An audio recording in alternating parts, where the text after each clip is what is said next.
The Adventures of the Saint, starring Vincent Price.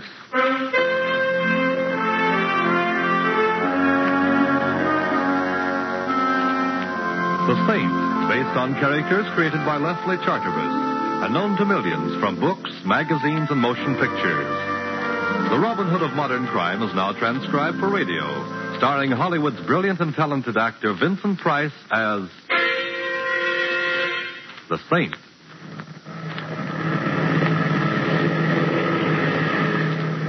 Anything wrong, Captain? Nothing serious, Mr. Templar. Just coming down here for a check. Go on just as soon as we can. Oh, and where is here? Headstone, New Mexico.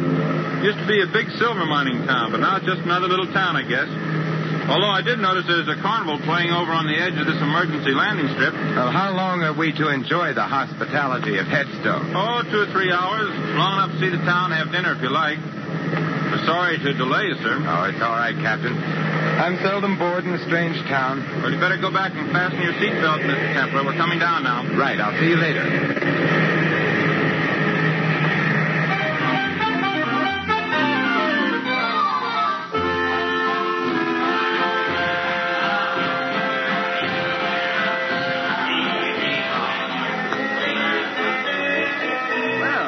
Good evening, Saint. You know me? Yet I don't seem to recall your face. Harry Kelly, and you don't recall my face because we've never met, but I've seen many pictures of you, and so I recognized you immediately. Well, that's very flattering. Tell me, Mr. Kelly, how can I get into town? You can find a cab on the other side of the carnival.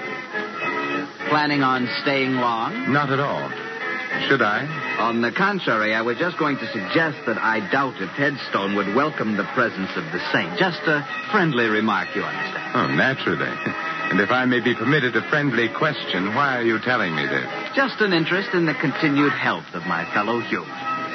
If you have any trouble in town, look me up. Anyone can tell you where to find me. The big show is just about to start. See little Fatima, the girl who shakes and shivers like a bowl full of jelly. Only 1 dime, 10 cents, the 10th part of $1. Hurry, hurry, hurry. Step right up Learn here. what the stars hold for you.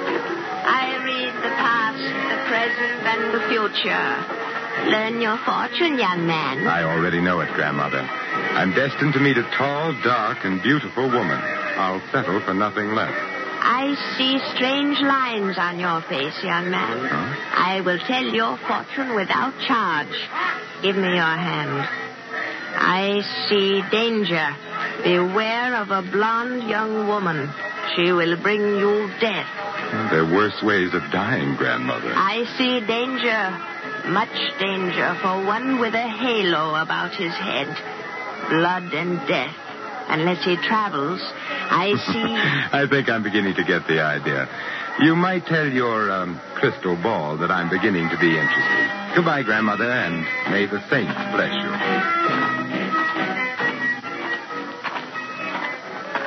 Taxi, mister? Oh, thank you. Say, do you suppose you can drive me somewhere that serves a good dinner? Sure. The Silver Dollar Hotel. Oh, fine. You know, I was just sitting there communing with nature about how many guys there are who blow their wad to watch some dame do a hula but won't spend a dime on a hack. Do I detect a touch of Brooklyn? How could you miss? That's me, chum. Ziggy from Flatbush. I used to drive a hack in Brooklyn. Now I own the only hack in Headstone. It's life, huh? You know, I ain't seen a Brooklyn Bridge for 10 years since I come out here for my health. Like I always say, it's a smart man who knows when it's healthy to get out of town. Meaning what? Does everything have to mean something? Me, I mind my own business. I stay healthy. That's why I'm living in Headstone instead of under one. I see. But if you didn't mind your own business, I suppose you'd give me some advice about leaving Headstone. Is that it? No advice, man. That's part of minding my own business. Headstone is a great place for strangers to visit, if they paid up their insurance.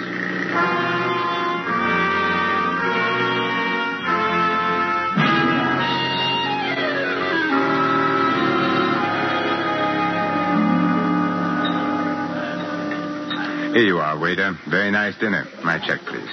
No, thank you. Keep the change. Hello. Well, Well, this is a surprising hotel. First a beautiful dinner, and then an even more beautiful blonde. May I sit down? Oh, by all means, Miss... Betty Connolly. You're Simon Templar? I should have worn my dark glasses. But now that the truth is out, you might as well call me Simon. All right, Simon. Now, how did you know who I am? Now, don't tell me that you were just passing and recognized me. Why, Ziggy told me that you were here. He owns and drives the taxi here in Headstone. I know I shouldn't look a gift blonde in the hair, but why did Ziggy tell you I was in here? Well, Ziggy knows that I need help, and he thought, well, that is, since you're the saint, you might help me. Well, I have been known to help beautiful blondes on occasion. But tell me why you should need help, Betty.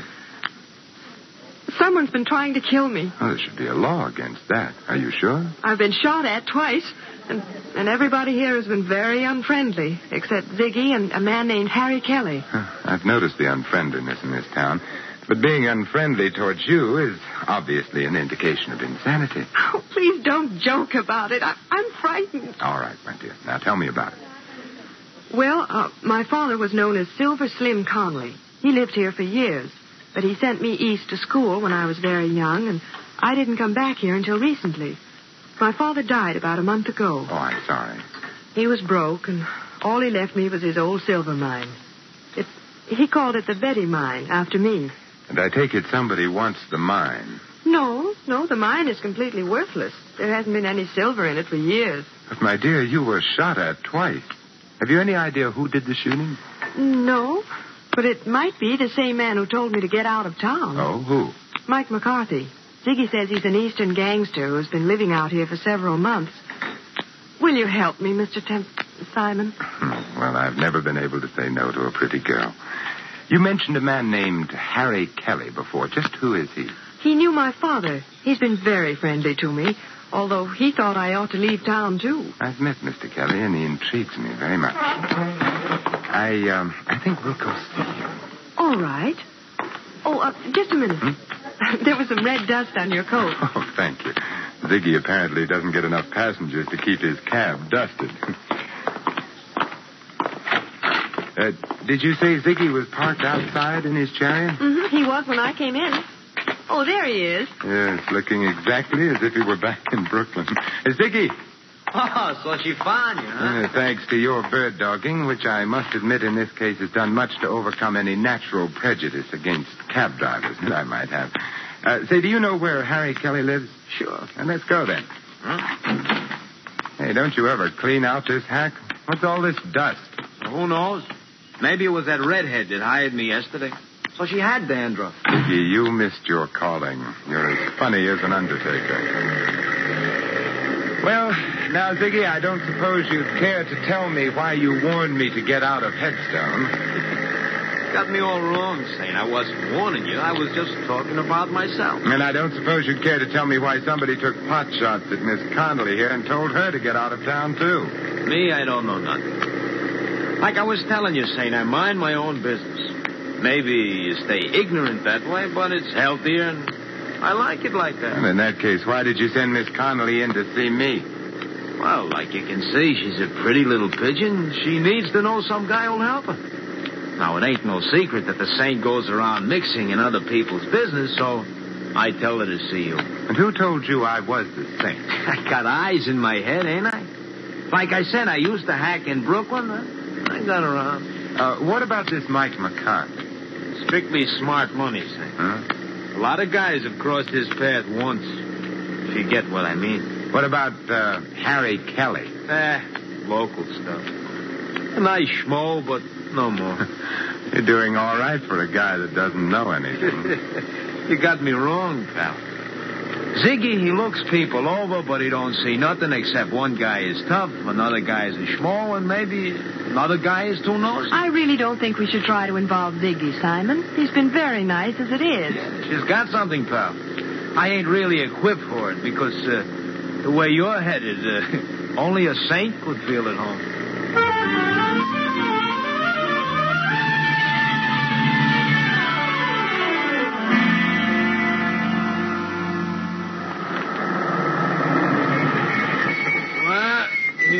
Saint. Kelly lives on the first floor in the rear. Oh, thanks. Wait for us, Ziggy. We've got a couple of other calls to make after this. Don't worry, I'll wait. If you get in any trouble, just yell. Then I'll drive over and tell the sheriff I heard somebody yell for help. Oh, thanks, pal. Come on, Betty. Well, I hope our friend is in and that he talks. Yes. Strange. Harry telling you to come and see him if you had any trouble. If he had any connection with me, then why hasn't he said something to me? Well, he sounded to me like a cautious man. Maybe he did know something, but didn't want to say anything unless he felt sure something was going to be done. Well, we'll soon know. Yes, who is it? Simon Templar. Oh, the Saint. Just a minute. Those shots were in that room. This is no time for conversation, darling. We're going in. Oh, but... Like this. Kelly. Oh, Simon. Kelly. Kelly, this is Simon Templar. Saint? Yes, Kelly, the Saint. Who shot you? The window. Saint.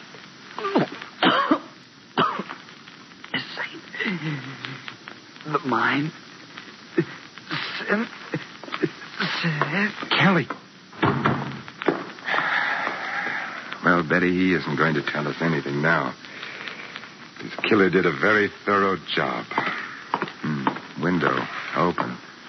Must have shot from here. There's a shell on the fireplace. But what was he saying? Sounded like sin.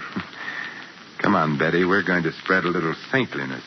And I think I know where to begin.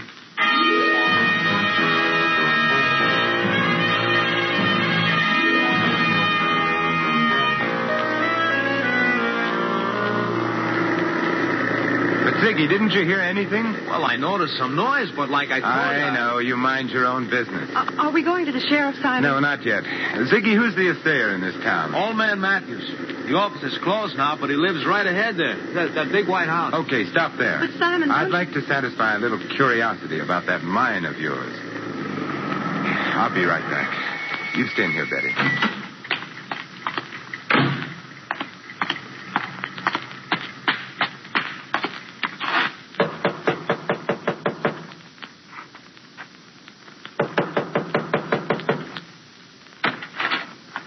What do you want? Mr. Matthews.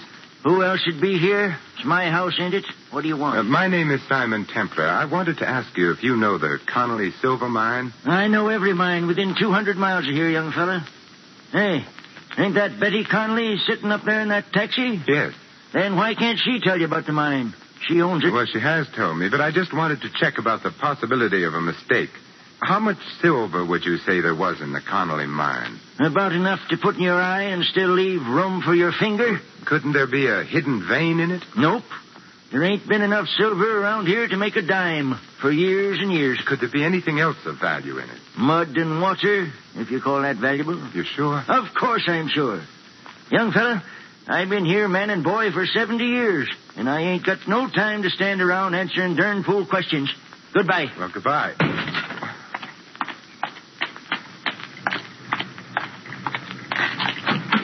And Betty, you may be right. Old man Matthews says the mine is worthless, too. So, Ziggy, take us to see Mike McCarthy. Are you sure you want to go there, Saint? If I was you, I'd get on that plane. It's leaving pretty soon. No, Ziggy, I've decided not to leave Headstone just yet. Later you can drive me over to Albuquerque, and I'll take the Chief the rest of the way. Okay, chum, it's your funeral.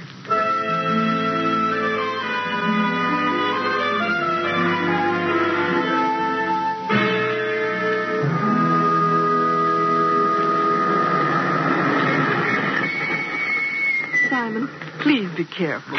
Don't you worry, Betty. The Halo Wearers Benevolent Association would be very upset if anything happened to me. I'll be right up.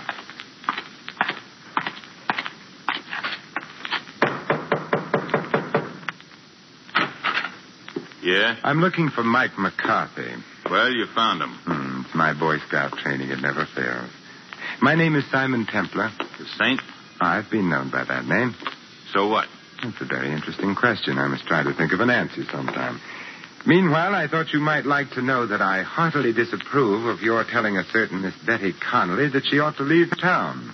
What's a girl to you? That's my business. I could make it mine. And if I do, your halo's going to slip down and start choking you. I thought bullets were more in your line. Meaning what? Meaning the shots fired at Miss Connolly and a little gunning job only a few minutes ago. I didn't do any gunning.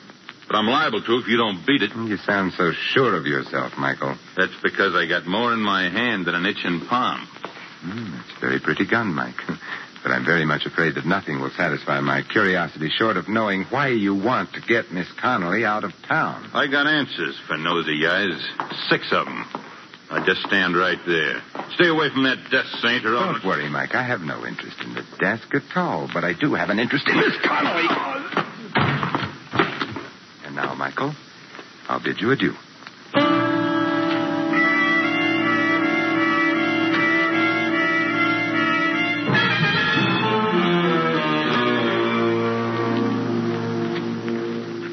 What happened, Simon? Oh, not much, I'm afraid. The conversation was just getting interesting when Mike had a sudden attack of dropsy. That's funny.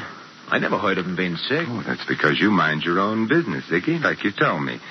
Betty, where is that silver mine of yours? About 2 miles out of town. Is there any place in town where we can rent a car? Well, why, I have a car. Why? I feel a prospecting urge coming over me. Ziggy, take us to Miss Connolly's car, and then we can dispense with your valuable service. What's wrong with my cab? Nothing, Ziggy. It's just that I don't like people looking over my shoulder, especially when I visit a lonely mine in the company of a beautiful girl.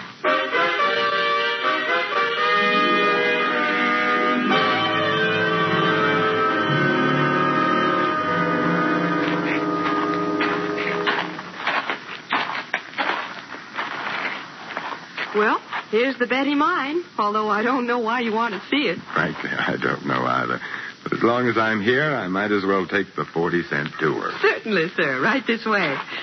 This old cable car goes down into the mine. All we have to do is stand on the platform and pull the cable. It works with balanced weight. Clever, these 49ers. How far down? On the 40-cent tour, we give the exact distance. 354 feet, 6 inches. Thank you. And thank you for having electric lights in a mine that hasn't been worked for years. Oh, the mine has its own battery. See? Here's a bulb on the car. Shall we go down? What are we waiting for? Let's go. Maybe the light will go out. Just hold it like that. I've been waiting for you two. Well, Michael McCarthy, I was wondering if we were going to have your company. And this time, wise guy, don't try anything. Don't tell me, Michael, that you're going prospecting with us. I'm riding down with you, but I'm coming back alone. Start the car down, Saint, but don't try no tricks. You have a suspicious mind, Mike. Well, here we go. Call out your floors, please. Mezzanine, ladies' underwear, galoshes, and accessories. You'll be singing a different tune pretty soon, Saint. You both had your chance to leave town your way. Now you're going to leave my way. Oh, Simon, I'm sorry. Oh, don't be, Betty. This is my first ride on an open cable car. And it'll be your last. I wouldn't be too sure. Unless that cable breaks before we get to the bottom. What are you talking about? Sucker! It's a little crowded here for a 1-2, so I guess a 1.5 will have to do.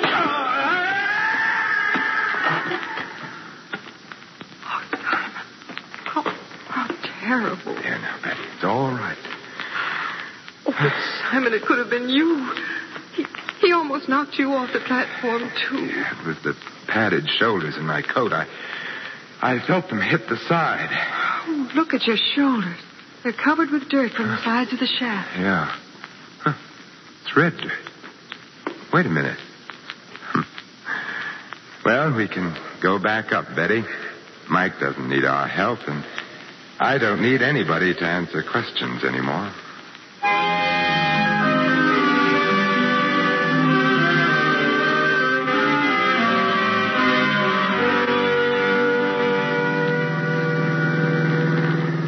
Simon, I'll never understand you. Why did you look at the dirt on your coat and say you didn't need any more questions? Because that dirt was red sulfide, Betty. And it explains why Mike was so anxious to run you out of town. Well, I don't see how. Red sulfide is used in paint, but that doesn't make it valuable. Red sulfide is also cinnabar ore, from which we get mercury, and that is pretty valuable. Evidently, your mine is rich in cinnabar, so it's worth a lot of money, Betty. Oh, then that was what Kelly was trying to tell us when he said sin. Yes, he was trying to say cinnabar. How can I ever thank you, Simon? Well, I have a couple of ideas on the subject. Oh, but now people would say I was chasing you for your money. So I guess you can just see me off on the train. We'll stop in town and have Ziggy drive us to Albuquerque. Oh, but I'll drive you. Now, I insist on taking a cab. I don't want you coming back alone. I may want to change my mind about fortune hunting.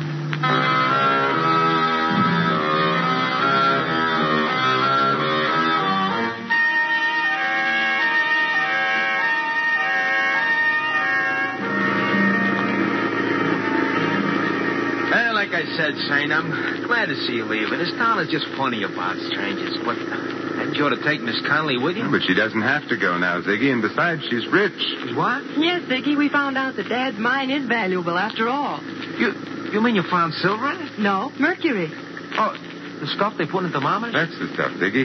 But it's used for a lot of other things, particularly in wartime, and it's worth a lot of money. Well, what do you know? So that's why Mike was trying to make you leave. That's it. Well, did you stop and tell the sheriff? We didn't have time, but I'll see him when we go back. Oh, that's pretty nice for you, ain't it, Betty? Oh, here we are. Just in time, too. The chief's in already. Yeah, very nice timing, Ziggy. Thanks, Betty, for keeping my forced visit to Headstone from being dull. Oh, Simon, well, why don't you stay in Headstone? I won't know how to run the mine or what to do with the money or anything. You'll learn, Betty.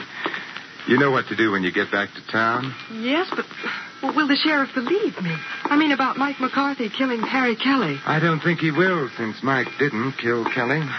But Kelly was shot with an automatic. It ejected a shell on the fireplace, remember? But Mike McCarthy carried a revolver. You saw it. yes, but will the sheriff... Oh, the sheriff will believe when you show him that the gun that killed Kelly is in Ziggy's pocket. What? What are you talking about? You knew about the cinnabar ore in the mine. You carried some of it away to be tested in your cab, and there was red dust in it, which you tried to explain with a corny gag. You're crazy. Harry Kelly had an idea what was going on, so you slipped around to the back while we were at the front door and killed him. All right, wise guy, you're so smart. What about Mike? Mike was working for you. But Simon, Ziggy told me that you were in town. Sure, he couldn't be sure that I wasn't here to break up his little scheme, so the smartest thing to do was to get us together so he could watch both of us. He thought I would use his cab, as I did, and it would be easy. But he slipped up when he sent Mike out to the mine ahead of us. Ziggy was the only one who knew where we were going. Okay, pal, you asked for it. This time, sweetheart. Like you said, pal, you should have followed your own advice about minding your own business. What? Well, he's all yours, Betty. The gun that killed Kelly is now on the seat beside him. All you have to do is turn the body and the gun over to the sheriff, and from there on in, he'll mind Ziggy's business for him. But Simon... Don't worry, Betty. I'll stop back someday to make sure that Venus is in conjunction with Mercury.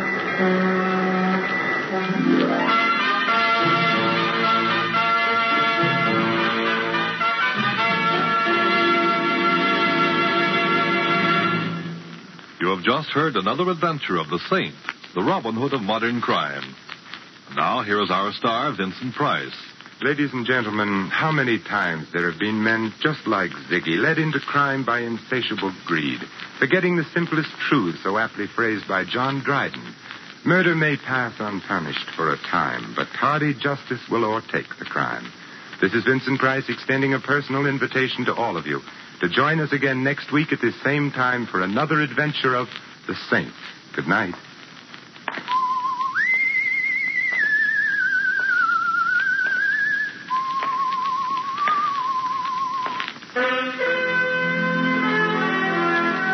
Tonight's script of The Saint was written by Michael Cramoy.